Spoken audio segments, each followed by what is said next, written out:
The morning sun bled through the branches of the tall pines, painting the dry earth in gold and shadows. The forest was quiet, save for the occasional restless snort of a horse. Dust swirled lazily in the air, stirred by a faint breeze that smelled of old. Smoke and iron, the rancher sat, astride his horse, his weathered hat tipped low, his jaw locked tight as he guided his mount deeper into the woods. He hadn't meant to wander this far from the homestead, but trouble had a way of finding men like him, men whose past wasn't as clean as the prayers whispered over Sunday dinner.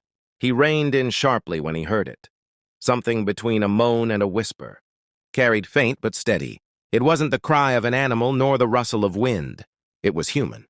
He followed the sound, hand instinctively brushing the grip of his Colt revolver. As he broke into a clearing, the sight froze him where he sat. There, swaying gently under the weight of her own body, a woman hung from a thick branch, her wrists bound tight with coarse rope.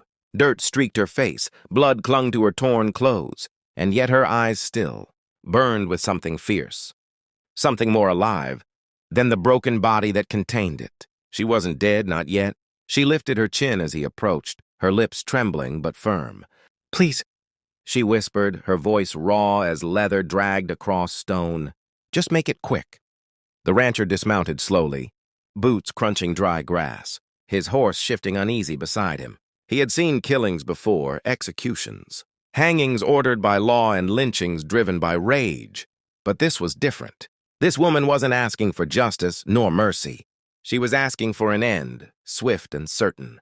He reached up, fingers brushing the frayed rope above her wrists. The moment their eyes met, the world seemed to still, and in that gaze he saw something unholy, flicker, something too dark to belong to a woman left to die in the woods. Her stare wasn't of fear.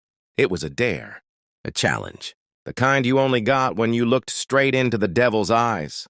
His hand froze. "Who did this to you?" he asked, though the tremor in his voice betrayed the fact he already knew the answer might damn him. Her lips curved into the faintest of smiles, mocking and sorrowful at the same time.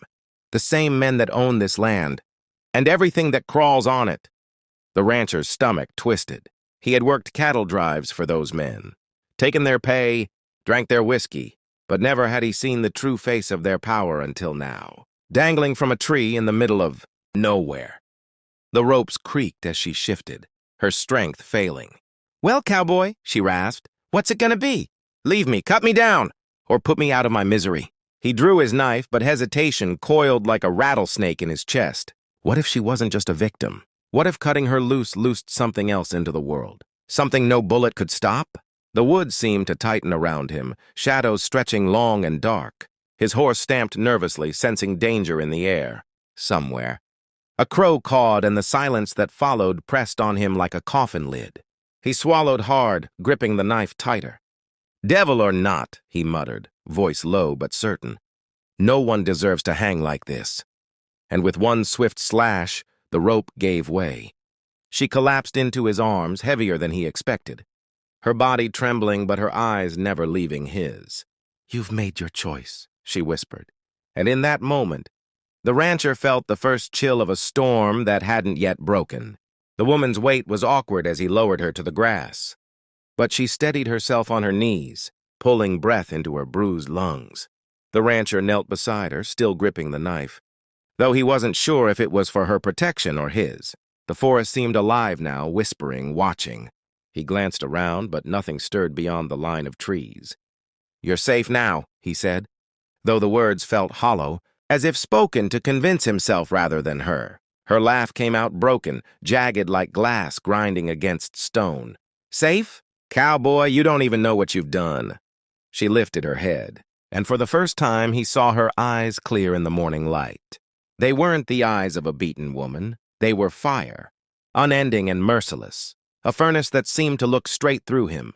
He felt his heart hitch, as though she'd reached inside and grabbed hold. She struggled to her feet, and though she swayed, her presence grew taller, darker. "They'll come for me," she said, voice low, carrying the weight of prophecy. "They'll come for you, too. And when they do, blood will follow." The rancher stiffened.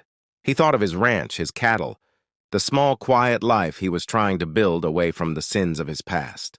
A man could survive many things, But crossing the wrong powers in the Wild West was a death sentence. And yet, as he looked at her, he knew there was no undoing what he had done.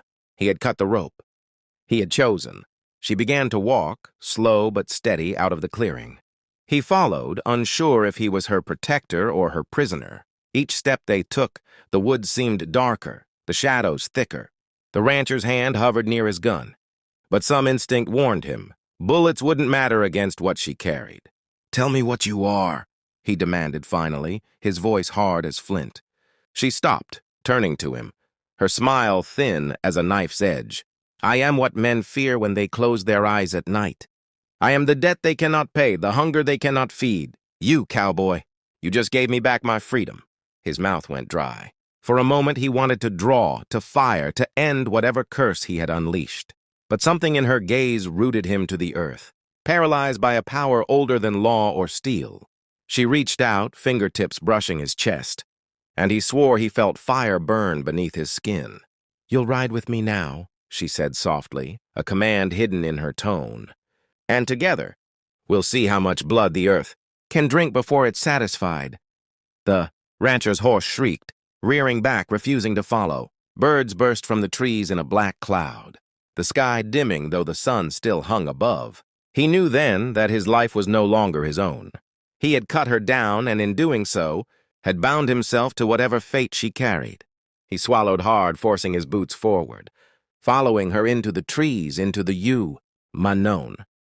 Behind them, the hanging rope swung gently in the breeze, empty but whispering like a ghost, and somewhere in the distance the sound of hooves thundered.